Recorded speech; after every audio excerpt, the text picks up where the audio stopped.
오늘도 꼭 필요한 10분 말씀과 기도로 함께 하겠습니다. 시편 오늘 32편 보겠습니다. 1절에서 5절까지 제가 읽겠습니다. 허물의 사함을 얻고 그 죄의 가리움을 받은 자는 복이 있도다. 마음에 간사가 없고 여호와께 정죄를 당치 않는 자는 복이 있도다. 내가 토설치 아니할 때에 종일 신음함으로 내 뼈가 쇠하였도다.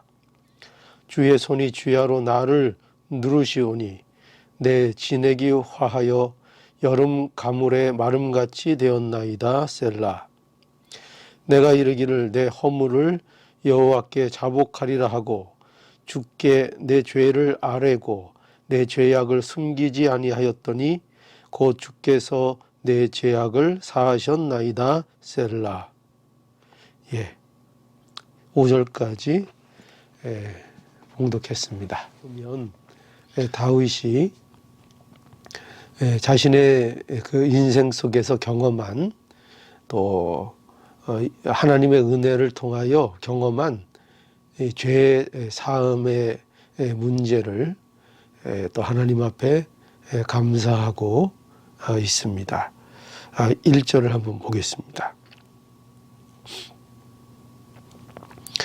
허물의 사함을 받고 그 죄의 가리움을 받은 자는 복이 있도다.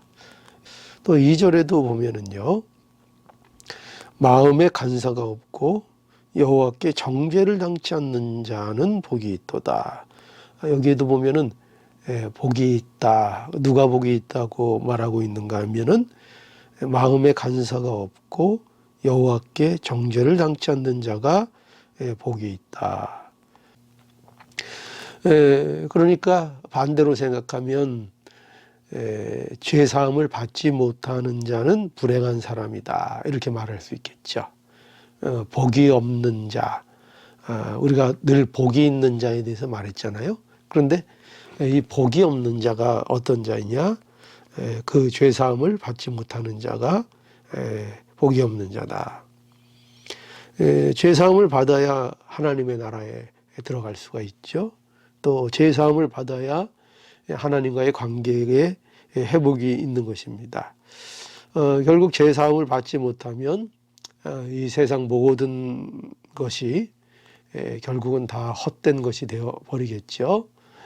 솔로몬이 고백한 바와 같이 그가 이 세상의 부귀와 영화를 다 누렸지만 모든 것이 헛되고 헛되니 헛되고 헛되다 이렇게 말했던 것처럼 예수 그리스도 안에서 우리가 이 죄의 문제, 죄의 사함을 얻지 못하면 하나님과의 관계에 있어서 그 문제가 해결되지 못하면 그야말로 모든 것이 헛된 것에 불과하게 될 것입니다.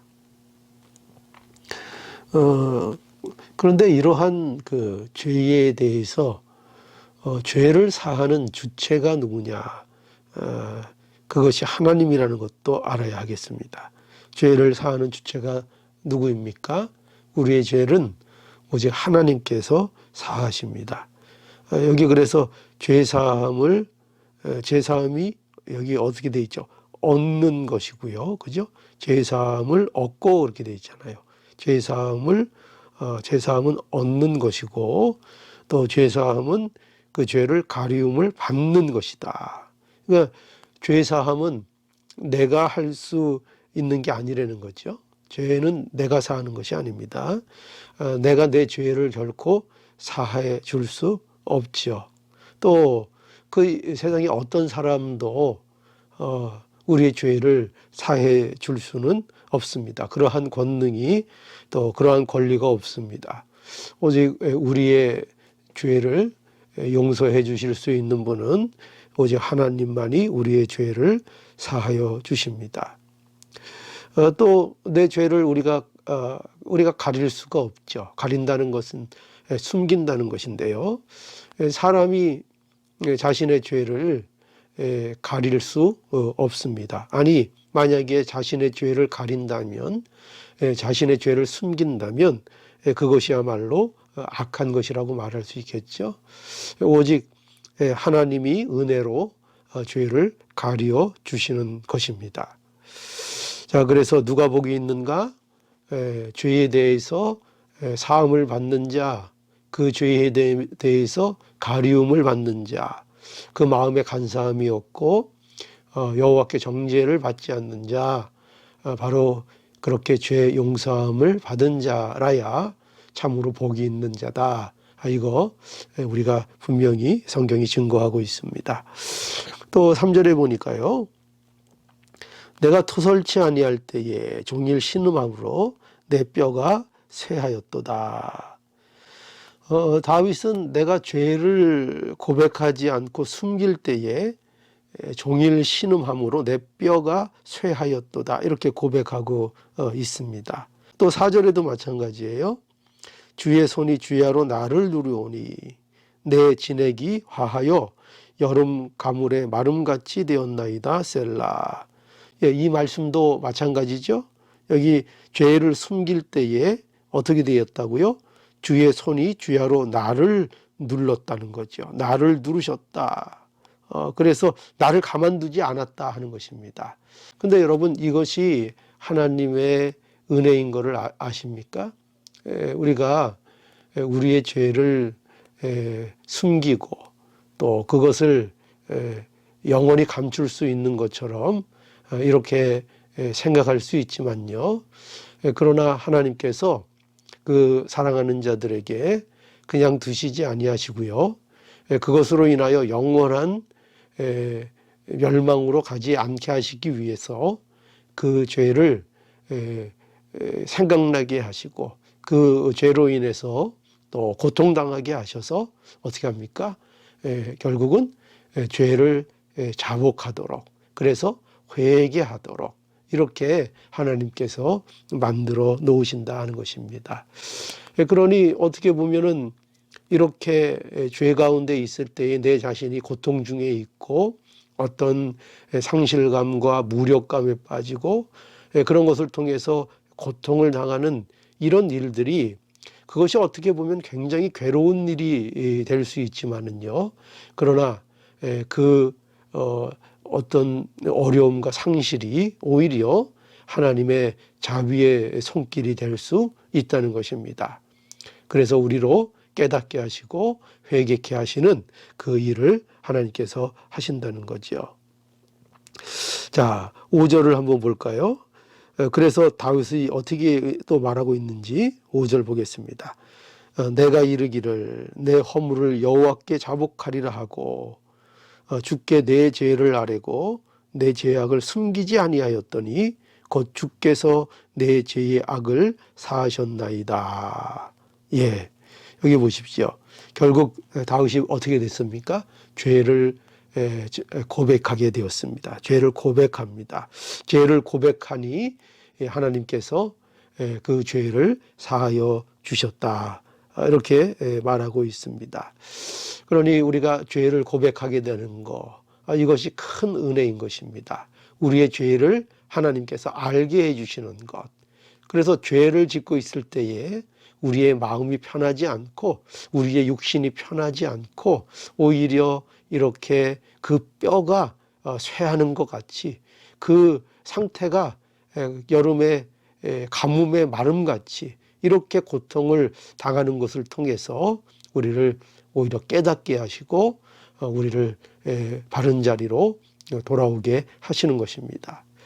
그래서 이것이 하나님의 은혜인 것입니다. 그저 우리가 죄악 중에 있을 때에도 평안하고 아무 일도 없고 이것이 하나님의 은혜가 아니고요. 우리가 오히려 그럴 때에 우리 자신을 돌아볼 수 있는 고난이 우리에게 있는 것, 이것이 하나님의 은혜인 것을 우리는 분명하게 또 오늘 깨달아야 하겠습니다. 요한일서 1장 8절에서 9절을 볼까요? 만일 우리가 죄 없다 하면 스스로 속이고 또 진리가 우리 속에 있지 아니할 것이요 만일 우리가 우리 죄를 자백하면 저는 미쁘시고 의로우사 우리 죄를 사하심으로 모든 불의에서 우리를 깨끗게 하실 것이요. 예, 여기 보십시오. 우리가 죄가 없다 하면 누구를 속이는 겁니까? 스스로를, 나 자신을 속이는 것이고, 또 진리가 그 속에 있지 아니한 것이다, 이렇게 말을 하고 있지 않습니까? 그러나 만일 우리가 우리의 죄를 자백하고 제 자신의 죄 있는 것을 알고 상한 심령으로 하나님 앞에 나가면 저는 미쁘시사 위로우사, 미쁘시고 위로우사 우리 죄를 사여 주시며 우리를 불의에서, 모든 불의에서 우리를 깨끗게 하실 것이다, 이렇게 말씀합니다. 예수 그리스도께서 우리의 죄를 가리워 주셨습니다. 그래서 우리를 의롭다 보아 주시는 것입니다. 그러나 우리 안에는요, 여전히 죄의 부패성이 있습니다. 우리는 우리 안에 있는 이 죄들에 대하여 고백해야 할 것입니다. 또 날마다 내 안에 있는 죄를 발견하는 자들이 되어야 할 것입니다. 이 죄를 고백하고 회개하는 삶이야말로 성도의 삶이고, 이것이 참 복 있는 사람의 모습인 것을 우리는 깨달아야 하겠습니다. 오늘도 날마다 상한 심령이 되는 거, 이게 은혜인 것입니다. 그래서 죄를 고백함으로 죄의 가리움을 받는 우리 모든 복된 사람들이 될 수 있기를 오늘 이 말씀을 통해서 또한 간절히 바랍니다. 기도하시겠습니다. 거룩하신 하나님, 오늘도 은혜와 사랑을 감사합니다. 예수 그리스도 안에서 저희의 죄 사함을 받게 해주시고, 또 오늘날 우리의 삶 속에서 날마다 우리 안에 있는 부패성을 말씀 속에서 또 발견하며 또 고백하며 또 회개하는 삶을 살 수 있게 해주시니 감사합니다. 날마다 하나님 앞에 우리의 죄를 자복할 수 있는 깨끗한 심령이 되기를 간절히 원합니다. 하나님 은혜를 베풀어 주셔서 우리의 삶 속에서 나의 잘못된 것과 올바르지 않은 것들을 늘 발견하고 또 하나님 앞에 회개하고 바른 길을 걸어가는 참으로 거룩한 성도의 삶이 되도록, 복된 자가 되도록 오늘도 은혜를 베풀어 주시옵소서. 예수님의 이름으로 간절히 기도하옵나이다. 아멘.